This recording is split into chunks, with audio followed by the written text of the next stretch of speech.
सभी को नमस्कार। कैरियर फर्स्ट चैनल पर आप सबका स्वागत है। डिक्टेशन लिखने के लिए तैयार रहें। Ready, start. हिमाचल, पंजाब, उत्तराखंड और जम्मू कश्मीर में बादल फटने और भारी बाढ़ से बर्बादी के पुराने मंजर अभी हमारी स्मृतियों से ओझल भी नहीं हुए थे कि एक बार फिर सोमवार देर रात से लेकर मंगलवार सुबह तक हिमाचल व उत्तराखंड में कुदरत ने तबाही के नए दृश्य गढ़ दिए। उत्तराखंड की राजधानी देहरादून के सहस्त्रधारा और मालदेवता में बादल फटने, भारी बारिश और सौंग व तमसा नदी में आई अचानक बाढ़ ने जान माल को काफ़ी क्षति पहुंचाई है, तो हिमाचल में जगह जगह से भूस्खलन और बसों के नदी में बहने की सूचनाएं मिल रही हैं।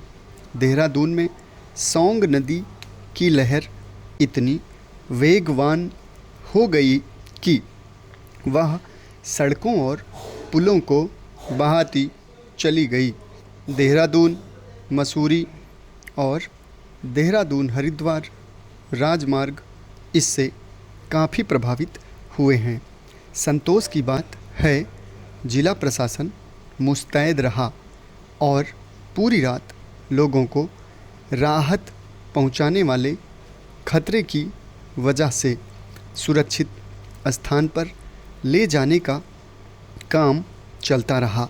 चिंता की बात यह है कि अब तक ऊंचे पहाड़ी इलाकों में बादल फटने की घटनाएं घटती रही हैं, पर अब सहस्त्रधारा जैसे मैदानी क्षेत्रों को भी इसका प्रकोप झेलना पड़ रहा है।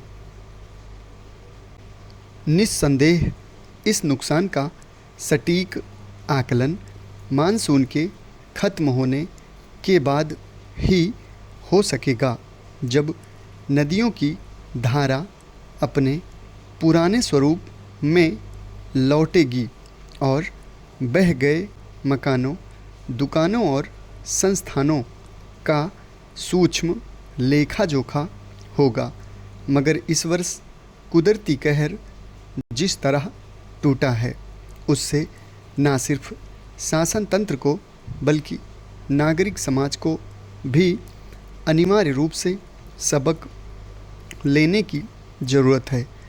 शासन तंत्र को गंभीरता से सोचना पड़ेगा कि पर्वतीय इलाकों की विकास योजनाएं बनाते समय अब क्या क्या सावधानियां अपनाई जाएं, खासकर ग्लोबल वार्मिंग के दुष्प्रभाव से ग्लेशियरों में हो रहे परिवर्तनों पर सुदीर्घ चिंतन की ज़रूरत है।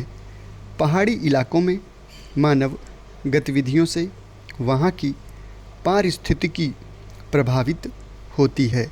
इसे जानने के लिए अब किसी नजूमी की ज़रूरत नहीं है, इसलिए एक दीर्घकालिक नीति अपनाने की ज़रूरत है। हमारे नागरिक समाज को यह सीखने की ज़रूरत है कि मानसून के दौरान तफरीह के लिए ऐसे संवेदनशील इलाकों में ना जाएं। भारतीय परंपरा में चतुर्मास की आध्यात्मिक अवधारणा यही संकेत करती है कि हमें कुदरत को चुनौती देने की हिमाकत नहीं करनी चाहिए।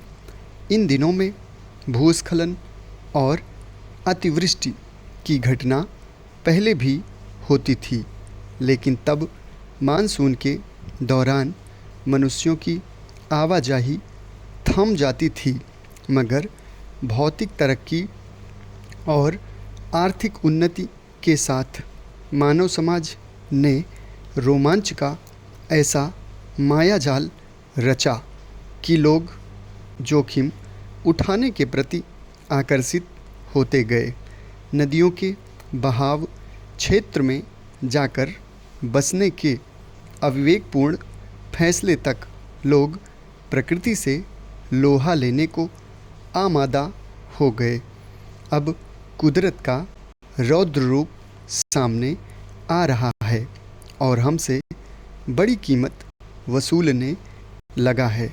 समाप्त। धन्यवाद।